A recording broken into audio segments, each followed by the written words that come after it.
देविका है गुजरात से, इन्होंने मेंशन किया है कि ये शेयर मार्केट में निवेश करना चाहती है लेकिन ज्यादा जानकारी नहीं रखती है। क्या प्रोसेस है, क्या डॉक्यूमेंटेशन है? बलवंत जी, पहले तो फर्स्ट टाइम इन्वेस्टर्स के लिए अगर ज्यादा जानकारी नहीं रखते हैं तो क्या म्यूचुअल फंड एक सेफ जरिया हो सकता है अगर रिटर्न्स ही कमाने हैं लेकिन लंबी अवधि में, या फिर इक्विटी में ही आप सीधे इनको मार्केट में निवेश करने की सलाह देंगे?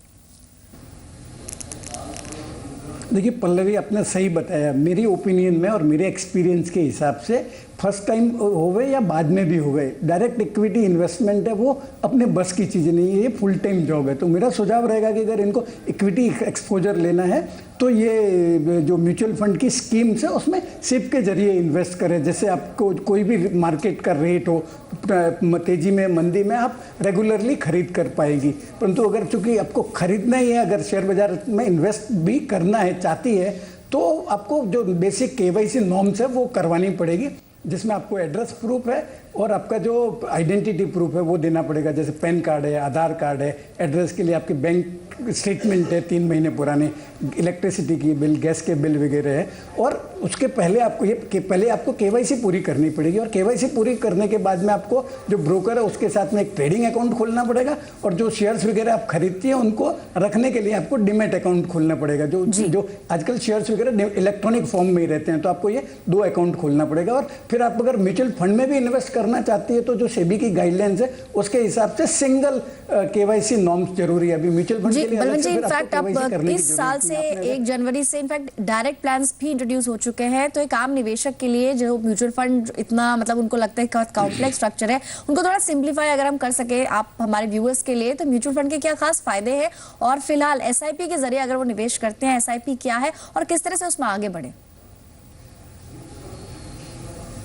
देखिए, डायरेक्ट प्लान, पहले मैं एसआईपी के बारे में बताऊंगा। एसआईपी में क्या होता है कि आप फिक्स पीरियड इंटरवल पे फिक्स सम आप इन्वेस्ट करती है इक्विटी पे। तो उसमें क्या होता है, जब तेजी होती है तो आपको कम यूनिट आती है, परंतु जो पुराने आपके खरीदे हुए यूनिट्स है उसका भाव बढ़ जाता है। और जब मंदी होती है तो आप उसी पैसों में ज़्यादा यूनिट्स खरीद सकती है। तो जो लॉ ऑफ एवरेजिंग है उसको, कॉस्ट एवरेजिंग का बेनिफिट हो जाता है। दूसरा क्या प्रश्न था पल्लवी आपका?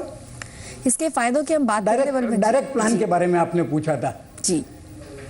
हाँ, तो डायरेक्ट प्लान में ऐसा है कि जैसे म्यूचुअल फंड भी बिजनेस लाने के लिए इनके जो डिस्ट्रीब्यूटर्स हैं उनको कमीशन वगैरह देती है। तो अगर आप म्यूचुअल फंड डिस्ट्रीब्यूटर के थ्रू जाते हैं तो थोड़ी कॉस्ट ज़्यादा लगती है। सेबी ने जैसे मैंडेट कर दिया कि डायरेक्ट प्लान भी इंट्रोड्यूस करना पड़ेगा। तो जो डायरेक्ट प्लान और जो दूसरे प्लान है उसमें 0.5% का कॉस्ट का डिफरेंस होता है। तो आपका जो एनुअली 0.5% जो रिटर्न है वो ज़्यादा होएगा। तो अगर आपका जो अगर लॉन्ग टर्म का व्यू है तो लॉन्ग टर्म में बहुत ज़्यादा बेनिफिट हो जाएगा। तो आप अगर आप मैनेज कर पाएँ तो आपको डायरेक्ट प्लान में ही इन्वेस्ट करना चाहिए। और कौन से प्लान में इन्वेस्ट करना चाहिए, आप कोई भी वेबसाइट वगैरह या न्यूज़पेपर वगैरह से भी डिटरमाइन कर सकती है कि कौन सा प्लान अच्छा परफॉर्म कर रहा है। निवेश से पहले अगर ये क्लियर हो जाए कि गोल क्या है तो फिर फंड्स का चुनाव आसान हो सकता है। काफी फायदे भी हमारे एक्सपर्ट ने बताए।